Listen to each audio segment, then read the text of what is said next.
Hello guys, ignore my hair. It is about to rain. My hair is very frizzy right now. I was gonna do this outside and I saw the weather and I'm like, great, I'm just gonna do this here on my kitchen floor and I will just mop this area up if I get messy.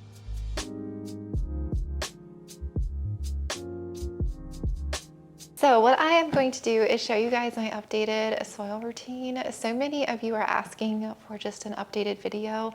I have changed some components in it and I am doing it differently for some certain plants like moss poles and stuff like that. So I have everything here and I'm just going to show you what I'm going to do. It's going to be a very quick, very simple. I have two bins down here. I'm going to be using one for moss poles and one for my normal mix that I use for pretty much everything. And I'll give you guys an update. Everything is from Amazon that I get, and I will be sure to link down below all the different soil mixes in case you want to replicate this. I will put it down in the comments as well as in the description. Everything on my Amazon I have tried, so some may be different brands, different sizes. I just feel like this is what I'm liking currently and this is what I'm going to be using from here on out. So I will make sure to have all that down below if you're interested. I do want to point out one thing is that my ratios are just estimates. They are not exact. Don't feel like you have to do a cup of this, a cup of that to make it perfect. It is not perfect. I guesstimate everything. Every time I make a new batch, sometimes it's a little bit different than the batch before. And if I'm out of a certain component, then sometimes I don't even add it. It really just depends. You don't have to make it exact. So I just wanted to point that out.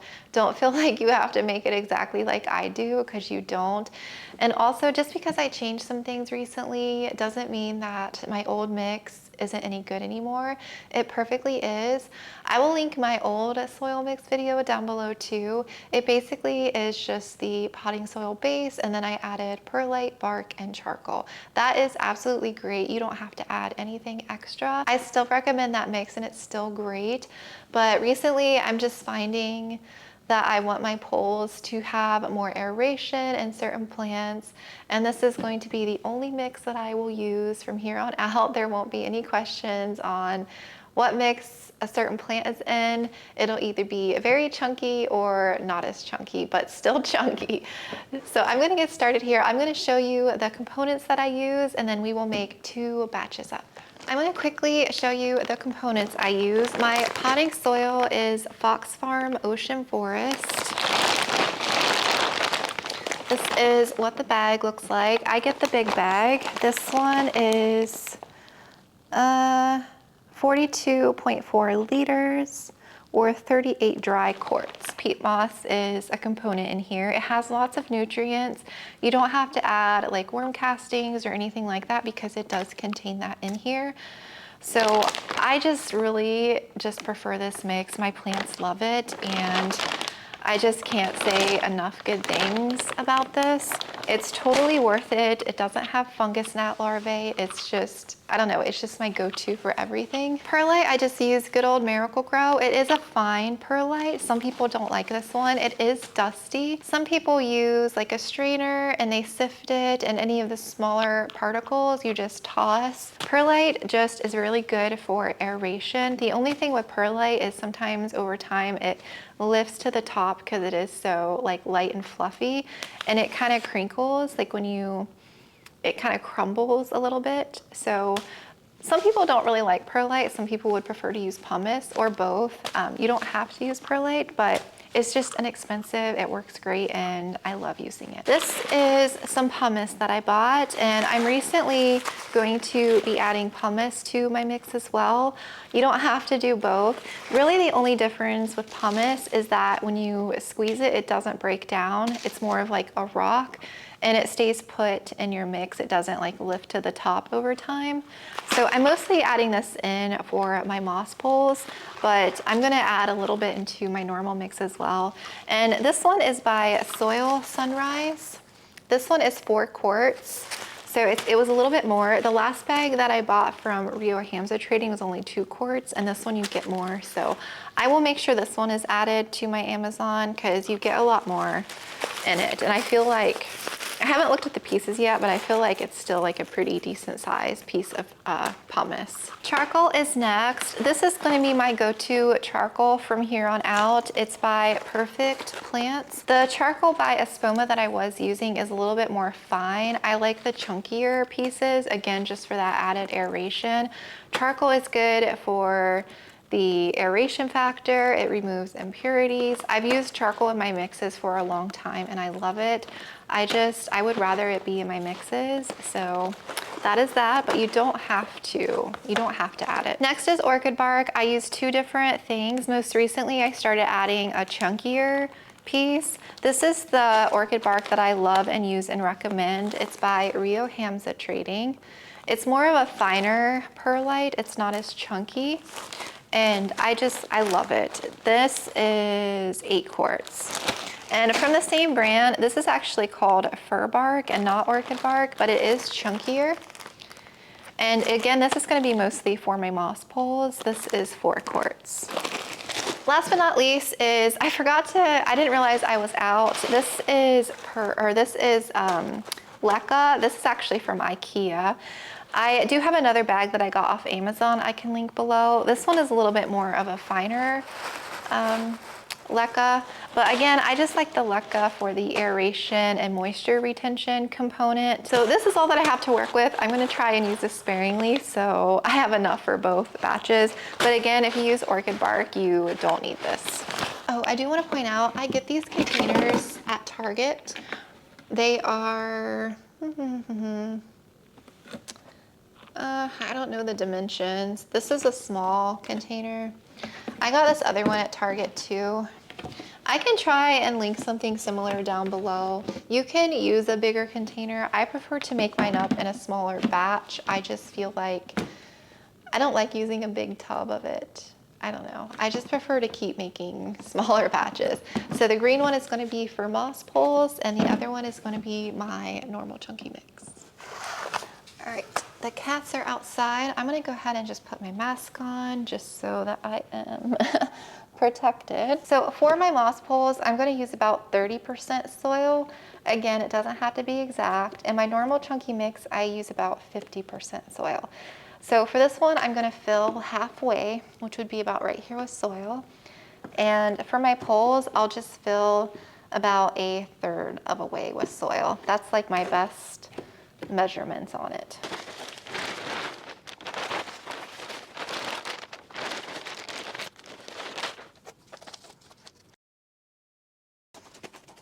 Now, I do want to point out, Fox Farm is great on its own.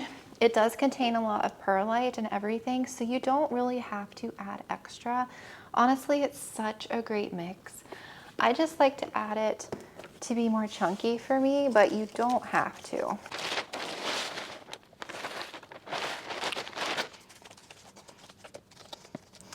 Okay, so can you see this is about halfway for my DIY mix? It might be a little bit more than halfway, but that's okay. And this is about 1/3 for my moss poles. So for my normal mix, I do about 20% of perlite. I want like a good bit of perlite in here. So again, I'm gonna say probably like a good 20%. The pumice looks like this, and this is mostly going to be for my poles. I do want to add a little bit in my normal chunky mix, so I'm just going to sprinkle a little bit in here on top of the perlite.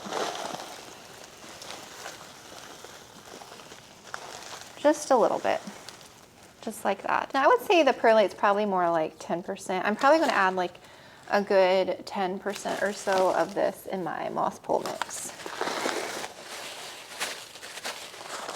You see how dusty it is? That's why it's important to wear a mask. This is the smaller orchid bark. So I'm gonna do 10 of this and 10 of the chunkier to do 20% for my normal chunky mix. I feel like a good 20% into my moss pole mix. It's probably a little bit more. Again, like the measurements aren't exact. I mostly just eyeball it, but I'm filling it up pretty much to the top. So I would say it's a good 20-30% of bark.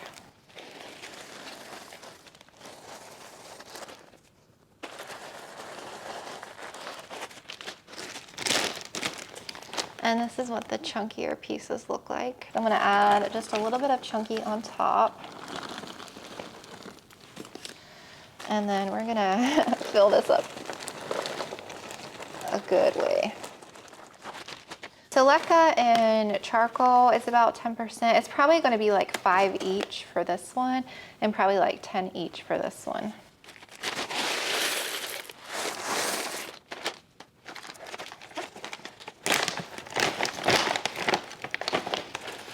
And that's what the charcoal looks like. It's a chunkier charcoal. Now, just by looking at this isn't as full as I want it. So I'm actually gonna add a little bit more bark and pumice to this.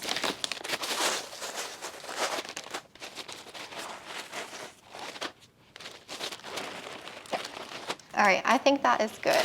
So that's what that is looking like. And this one is for my poles. It's a lot less soil. All right, we are back. So we are just going to mix and I'll show you what they look like. So we're gonna do my normal mix first and mix this up.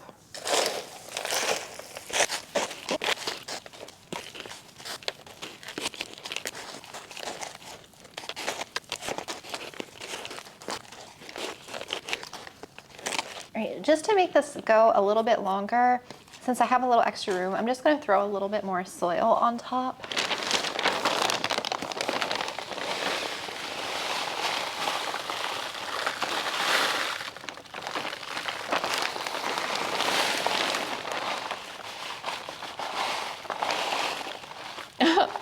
Trying to use the rest of this bag.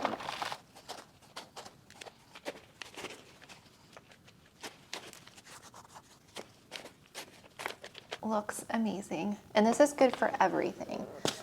Minus moss poles. I wouldn't really use this for moss poles because there's too much soil. But literally every plant I would pot into this. All right, we're gonna see what our moss pole mix is looking like now.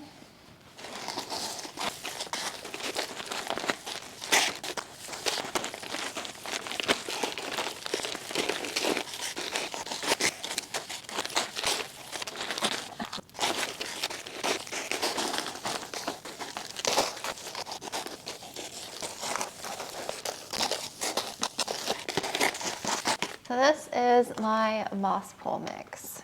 Do you see how much more aerated it is? So there is soil, but there's not as much.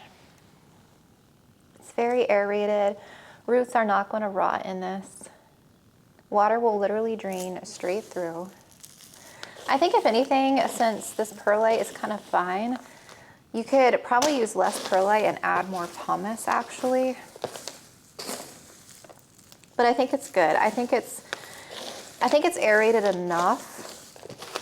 Like it has some components in here to hold a little bit of moisture, but it's not going to rot the roots. This looks amazing. I'm very, very happy with that. And again, this is the normal mix. You see the difference? Way more Fox Farm. It's going to hold more moisture, but it's very aerated with the components. This mix dries out in my environment pretty quickly, depending on light levels, depending on how root bound your plant is. It's not going to hug the roots. It's not going to rot your plants. So again, if you have any questions about my mix, definitely let me know.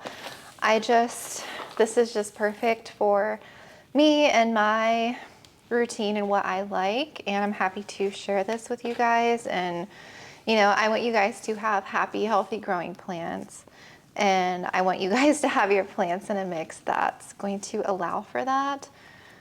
So I definitely recommend this. I can't say enough good things about my mix. And although I have plants in my normal mix like this for my poles, they do fine. But as someone who is like just starting out with poles and they're more prone to being overwatered, I would suggest just chunking it up a bit more, you know, just to lessen that chance of rot.